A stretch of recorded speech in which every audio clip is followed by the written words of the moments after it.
Kia ora koutou. This video is going to go through some of the basics on matrices before we get into the new content for the Cambridge Further Maths 2 syllabus. And so some of these things in here are going to seem really, really simple, but they turn out to be important. Some of them will feel a little bit weird if you don't do quite a few examples. So I've put a couple of examples in the video, but you need to do whatever ones you've got in your textbook as well. Okay, so let's first of all have a look at what do we mean by matrices. We mean things that look like these, where we have different elements. A whole lot of new notation coming up. We call the horizontal, oh, there's the pen gone. We call the horizontal things, they're called rows, and we call the vertical things columns. And we say that the order of a matrix is the number of rows times the number of columns. So here we've got 2 rows and we've got 3 columns, so it's a 2 by 3 matrix. Here we've got 3 rows and 2 columns, and you can see just by looking that those shapes are quite different, and that's going to have a big impact on what operations we can do to combine matrices of different shapes. So back when we first learned complex numbers, it felt like lots of the operations were just really, really obvious, and that's not quite the case with matrices. Addition is pretty intuitive. So to add 2 matrices, the orders of the matrices have to be the same. So here's an example here. You can see that they've got matching shapes. And so to add them, we do the obvious thing. We just whack the matching elements together and we get 6, 3, 3, 2, 12, and 7.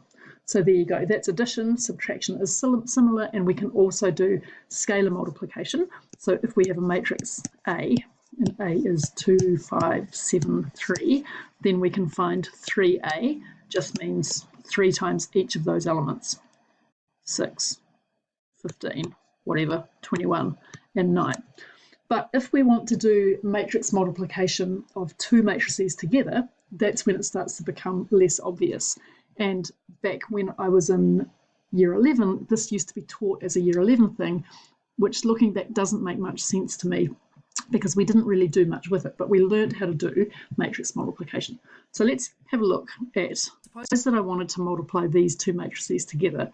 Well, it's not that I take this and times them together, right? So we actually can't multiply these 2 matrices together, even though they've got the same order. So this has got 2 rows and 3 columns, and this one's got 2 rows and 3 columns. But what we want to do when we are multiplying matrices is that we want to, I'll just undo the scribbling out. What we're going to try to do is we're going to figure out the first element in my product, we want to take the first row and we want to dump it onto the first column and then times the matching things together. So that's why it doesn't work here, because we need to have 3 things here to lift and dump onto that top row. So when we're looking at whether we can multiply matrices together, we don't want the orders to be the same. We need to have a match-up like this. So this one fails because it's 2 by 3 and 2 by 3. And so if we look at those 2 numbers, they are not the same, so we can't multiply. Let's look at one now where we can multiply. Okay, so here this is going to work because we've got 2 rows and 3 columns, and now we've got 1, 2, 3 rows and 2 columns. So these numbers match, and we're going to end up with a 2 by 2 matrix. So it goes like this. I'll just shrink it a little bit. Thanks for being patient. Here we go. Right.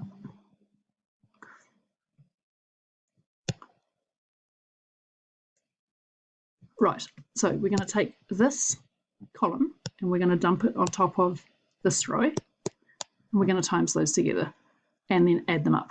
So it's 4 plus 35 plus 35.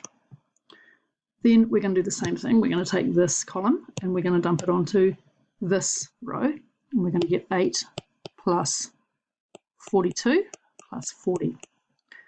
Next, we're going to do that with the second column. We're going to dump it here, and we'll get 8 plus 45 plus 70. And lastly, big mess, but hopefully you're getting the idea, we take this column and we're going to dump it on top of this bottom row, and we'll get 16 plus 54 plus 80. So that gives us a matrix. What's it work out to be? Let's have a look. I've done this one ahead of time because I can't add in a hurry. Oh, here we are. Look, 74, 123, 90, and 150. Okay, so you can see again, just to go over it one more time, because this is fine when it's a little example, but you'll be doing this later on with much more general cases. The first matrix had an order of 2 by 3. The second one had an order of 3 by 2. So we check that they are compatible by seeing that they match, and we know that our resulting product will be a 2 by 2 matrix. Now that feels really, really weird at first, so I'll give you one more example to do here. I'll make it a little bit easier. I'll do a 2 by 2 times a 2 by 2. So suppose we've got 2, 3, negative 1, 5. I've actually done it here. Look, there's the example done nicely. So if you want to pause the video and just whoosh through that one, remember that you're taking the column and you're lifting it and you're tipping it. Okay, so the first element will be 14 minus 1. This one down here will be 21 plus 5. This one over here will be, we're lifting this and we're tipping it on top, and we get 4 minus 4, and then we get 6 plus 20. Right, so cleaning up that mess, we get 13, 0, 26, and 26. Right, now, so that gets easy pretty fast, but you do just have to do a few of them. If hundreds of thousands of New Zealand kids could do that when they were 15, I'm sure if you're watching this video, you can do it too. The next concept is a really important one, and that's the idea of a determinant, and a determinant has to be of a square matrix. So the first example we're going to do here is to find the determinant of a 2 by 2 matrix, and that's all I'm going to do in the rest of this video. To find the determinant, what do? Well, if we've got a general case, so if we've got a matrix M has got elements A, B, C, D, then we write the determinant of M of that matrix either as det M, or we write it with what looks like modulus signs. And the determinant of a matrix is a scalar, right? So it's just a number, and it's AD minus BC. And again, this used to be year 11 maths. Okay, so it's not hard once you've practiced it. So that's the determinant of a 2 by 2. So for this matrix up here, if we call that matrix big A, the determinant of it would be 28 minus 2, which is 26. Okay, now these are going to get really important when we get on to the next thing, which is finding the inverse of a matrix. But at the moment, it's just a weird new operator that we need to get our heads around. Now, the last thing I want to do in here is a useful result, which is that if I've got matrix P and I've got matrix Q, then the determinant of PQ is equal to the determinant of P times the determinant of Q. And I'm going to do a proof of this for the 2 by 2 case, just to get you used to doing matrix algebra proofs in simple cases. Later on, what you'll use is a lot of sigma notation, but for this one here, we're just going to start by giving P and Q some specific values. So P is AB, CD, and Q is matrix E, F, G, H. Right, so we can, first of all, we'll work out the determinant of P and the determinant of Q, because that's going to show us where we're trying to get to with the messier part of the proof. So the determinant of P is AD minus BC, and the determinant of Q is EH minus FG.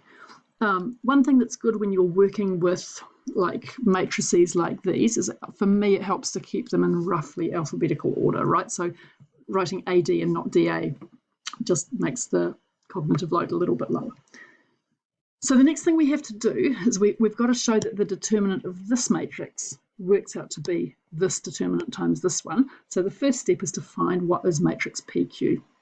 And this is quite good practice at 2 by 2 multiplication. So matrix PQ is going to be ABCD times EFGH. And that works out to be AE plus BG, right? Remember, we're lifting this and we're tipping it and we're dumping it on top here. And then it's going to be CE plus DG. Next, we'll do this column goes to here. It'll be AF plus BH. And then we have CF plus DH.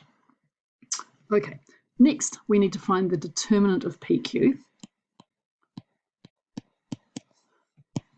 So again, it's not difficult, it's just a whole lot of year 10 quadratic expansions. You can see that it's going to get a little bit messy. So we want to have a nice clean way to keep track of all of those terms and figure out if we've got any matching ones that subtract away to 0. Okay, so let's just first of all just write it down without worrying about alphabetical. AECF plus BGCF plus AEDH plus BGDH minus CEAF plus DGAF, oh, interesting words, plus CEBH plus DG. Hang on, I'll clean that up. Hopefully you guys are doing this as you watch. Right, plus, what's the last one? DGBH. I'm going to just get everything nicely alphabetized and I'm going to distribute that subtraction sign as well. So ACEF plus BCFG plus ADEH plus BDGH. Right, now minus ACEF minus ADFG, that looks better, minus BCEH minus BDGH. And you can see that some of these go away. So that one's going to go away and that one's going to stay. This one's going to go away as well. That leaves me with 4 terms, BCFG plus ADEH minus ADFG minus BCEH. Now, that looks like a bit of a mess, but if you remember back to level 2 algebra, NCEA level 2 algebra, we can do some reordering and then we can do a little bit of 2-step factorization, right? So there's nothing obviously in common there, but, you know, we know that this has got to come out to giving me this times this. So you can you should have a feel for where you're going, especially if you've done some proofs, lots of algebra proofs in scholarship calc are a little bit like this. Okay, so let's reorder. I can see I've got a BC here and I've got a BC thing here, so we'll rewrite it as BCFG minus BCEH plus ADEH minus ADFG. So 2-step on that gives me BC times FG minus EH. And then 2-stage factorizing on this gives me plus AD times EH minus FG, which gives me, just with a tiny bit of rearrange, BC. Now this is the wrong way around, but if we flip this over to a subtraction, we're going to get what we want just about. Now let's go back up and see if we've actually got there on the determinants. Well, we haven't, because the determinant of P is AD minus BC, and the determinant of Q is EH minus FG. So it's -1 times -1 times AD minus BC times EH minus FG, which is equal to, these go away, that's equal to 1, and that's the determinant of P times the determinant of Q. All right, there you go. So 14 minutes. I don't think anyone will still be watching at the end. And if you are watching this and you're doing New Zealand Scholarship Calculus, you definitely, hopefully, haven't wasted 14 minutes of your life doing this, right? This is not for people doing SCHOL Calc. You won't have matrices stuff in SCHOL Calc, but you might have it in your Canterbury paper, and if you're doing Cambridge Further Maths too, then you'll have it as well. Thanks for watching, and let me know if this made any sense.